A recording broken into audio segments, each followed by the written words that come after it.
Bienvenue dans ce premier Pokétop dédié au mystère de Kalos. Si on est nombreux à avoir terminé le jeu, voire parfois même à 100%, tout le Pokédex beau gosse, il reste encore quelques zones d'ombre dans le jeu, des endroits inexplorés, des choses à découvrir. C'est de cela qu'on va traiter aujourd'hui.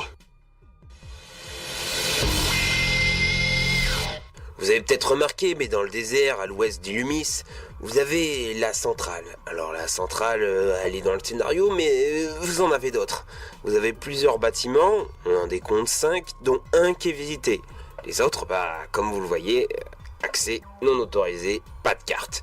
On a apparemment un champ de lave, un autre avec des ventilos et un autre avec de la vapeur. C'est peut-être un endroit où on va découvrir avec de nouveaux légendaires ou une quête secrète qui va se débloquer via un event. En tout cas, c'est plutôt excitant parce que c'est quand même large et ça augure du meilleur. Quand vous avez suffisamment de style, rendez-vous à la plage jaune. Là-bas, vous avez deux petites touristes. J'ai bien envie de leur poser 3 questions. Bref, elles vous parlent d'un Pokémon Calderia. Dans les versions américaines, un Pokémon d'homme de lave. Problème, c'est qu'ici, il n'y a pas de hautes herbes et je vois pas trop de Pokémon. Alors, la suite nous dira où le trouver.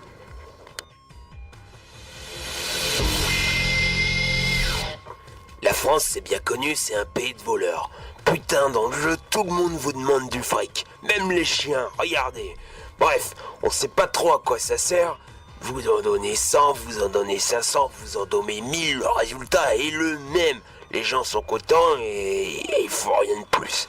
Bon, selon certaines théories, les pourboires, ça vous augmente une jauge et ça augmente l'apparition du nombre de Shiny. Problème, on n'a absolument aucune preuve. Donc en attendant, on laisse le pauvre petit photographe faire sa photo et on lui donne rien parce qu'il fait des photos moches. À Kalos, il y a plein d'auberges. On sait pas trop à quoi ça sert, mais parfois vous avez rencontré un backpacker avec son sac jaune.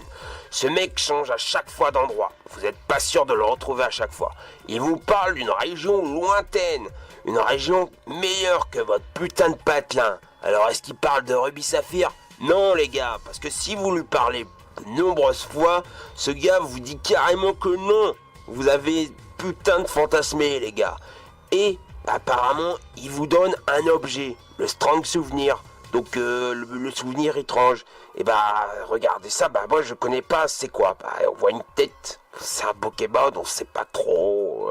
En tout cas, ça laisse augurer du meilleur. Peut-être une 7ème génération ou un endroit bonus qui va s'ouvrir plus tard dans le jeu. Et c'est là que c'est intéressant parce qu'il y a une ville avec une gare, la gare de Mosem. Et on sait pas à quoi ça sert. On sait juste que peut-être que ça va nous emmener en Allemagne.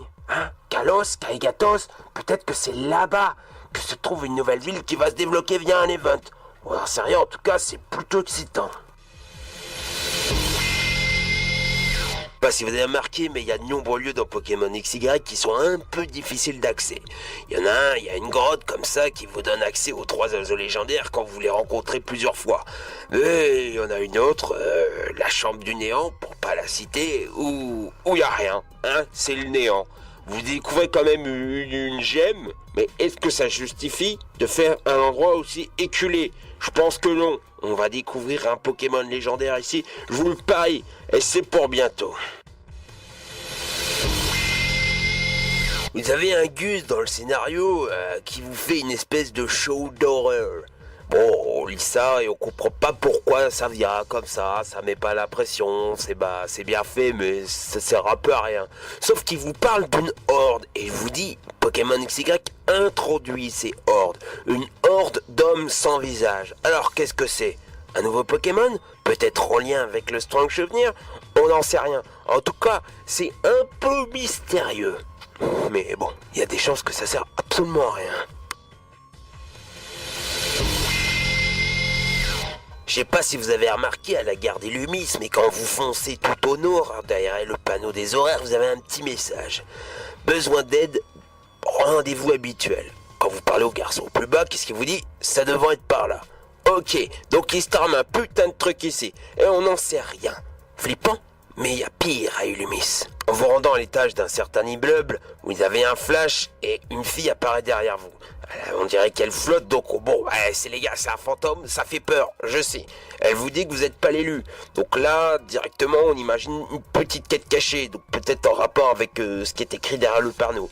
Certaines pensent que tout ça c'est lié à l'idée du dresseur. Genre qu'une seule personne dans le monde peut obtenir le fruit de cette quête. Mais bon, faut imaginer quand même, imagine que ça tombe sur un Texan au fin fond de sa cambrousse sans internet qui croit encore que le père de son cousin bosse à Nintendo et lui a donné son Mew. Putain, on n'est pas sorti de l'auberge. Dernier mystère et non des moindres, les 3 Pokémon révélés par le hack de la 3DS. Qu'est-ce qu'ils viennent faire là?